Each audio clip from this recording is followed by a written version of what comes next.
Today I'll be showing you how to safely use the joiner. I know what you're thinking. Jointer? I don't even know her. I know what you're thinking. Jointer? What the heck does a joiner do? Well, I'm going to show you. I'm going to take this rough piece of oak that's both warped and bowed, and we're going to straighten it out on the joiner today. You can see here that this piece is touching on this end. It's up off the table in the middle, and it's touching down on this end. So it's got a warp to it. But it also has a bow. You can see on the top here against my fence, touching on this end, again, open in the middle, and then touching again on the other end. When we're jointing a board, we have a face, we have an edge, and we have an end. We're gonna face joint this board first and make it flat. Then we're gonna plane it to a parallel thickness. After that, we'll edge joint. You never wanna end joint a board. The grain's laying here like this, and as you go across, you're gonna tear out the grain on your way through. So before we do that, before we face joint that board, I wanna just have you look at this. We've got an in-feed table and we have an out-feed table. I have an 8-inch head that is spiraled. These cutters are at an angle, so as it comes around, instead of just cutting the board, it actually slices. Now the in-feed table can be adjusted. The out-feed table has already been adjusted. When this cutter is at the highest point, it's even with the out-feed table. The in-feed table, we can unlock it and you can see the gauge. We can drop it down all the way down to a 1/2 inch. Now I wouldn't edge joint any board a 1/2 inch, but you can create rabbets and more advanced things with that. Typically, when we're edge jointing, we're only gonna be taking about a 1/16 or less. So I'm gonna raise that up and I'm gonna set it on 1/16 for our face joining. This guard will always be in place unless we're doing some advanced cut where we're rabbiting, we need to take it off. But for the most part, and you can see, it'll swing back. Your board will move that out of the way. Your hand should never go below this guard, okay? Always stays above the guard at all times. Now, in order to face joint, you may need to set your fence. You can do that very easily by loosening and moving the fence wherever you need to. I've got it set so that I can face joint the width. Never let the joiner intimidate you. Just think of it as a judgmental friend that fixes your mistakes. We all have one. The key to using any power tool, and especially the joiner, is confidence. Just don't let it go to your head or your fingers. On that note, let's talk a little bit about safety. First of all, of course, safety glasses. Anytime you're using the tools in the shop, you should have those on. Long sleeves are really bad on the joiner. You're gonna be passing over the top of the joiner. You don't want anything hanging down. So I've got my sleeves rolled up. And of course, I have my guard in position. I'm gonna be aware where my hands are at all times when I'm using the joiner. I never get distracted. And the last thing you need, push blocks. You're not gonna push this through with your hands. You should have push blocks. One will go here, the other one will go back here, and we'll push it across the top of that blade. I also like to use hearing protection when I'm using these tools. This and the planer are probably the loudest tools I have in the shop.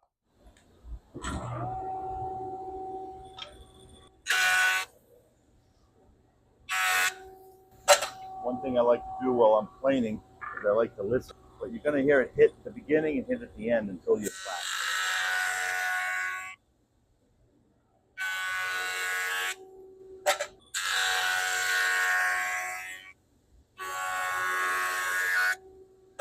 And we'll keep feeding it through just like that until we get it flat.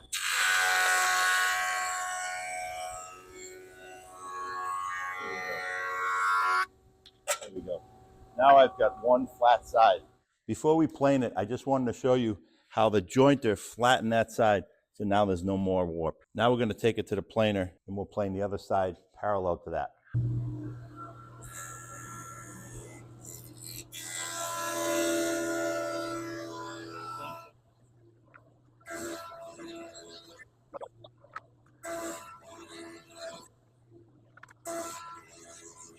Now that we have these two sides parallel to each other and flat, now we can go ahead and we can joint one edge straight. You have to look at the end of the board to know what edge you want to do.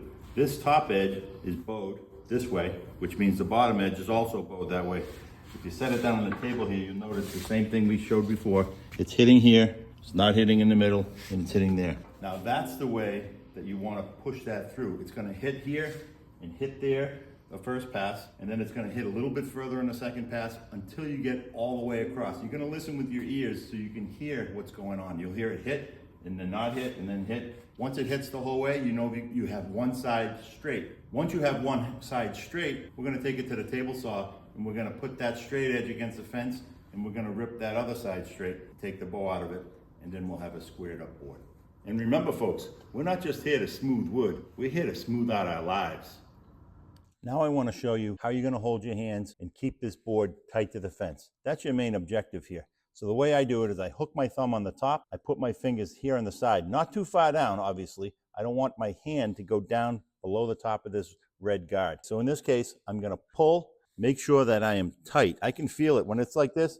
I can feel when I pull up tight right here. Then I'm going to start pushing it through. Now there's two ways you can do this. With a tall board like this, I'm not afraid to go over the top of the blade. So I can feed it through like this and put my thumb behind it and finish that cut. Another way you can do it is never have your hands over the top of the blade. So you start feeding it across, come back, feed it some more, come back, feed it some more. And at this point, you transfer this hand to the other side, and then this hand goes over to the other side, and your hands never actually go over the top of the blade. Okay, I'm going to demonstrate how not to put your hands over the top of the blade. So I feed it in,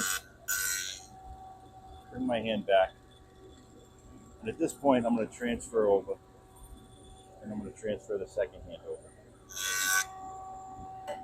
If we're doing a shorter board like this, you don't want to have your thumb below the top of that guard, then you can use a push stick. You could use one on the back, and you could use one on the front. Oftentimes I'll have my hand right here on top, and I'll push it through just like that.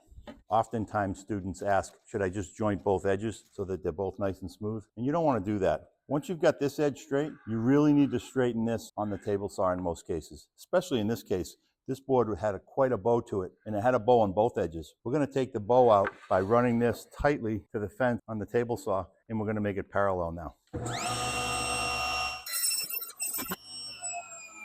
So now I've made that board flat, parallel, it's ready to be cut to length. If you have any questions about the joiner, please leave them in the comments. Wood is good, and that's your tip of the day.